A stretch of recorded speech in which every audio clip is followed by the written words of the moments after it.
In this video, I will show you how to change your LinkedIn job location preferences. To do this, just go and open up LinkedIn and then go to Me right here and then click View Profile.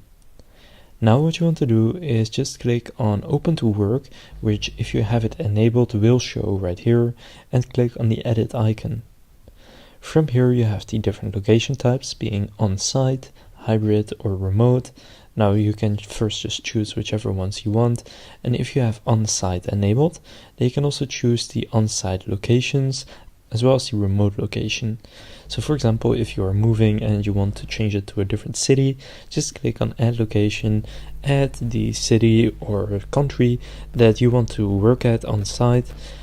And if you want to remove the one that you previously had, then you just click on the X and then it gets removed.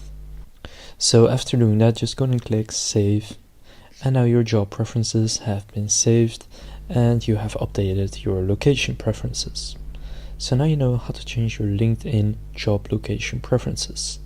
If this video was helpful, please consider leaving a like and subscribing to my channel. With that being said, I will see you in the next video.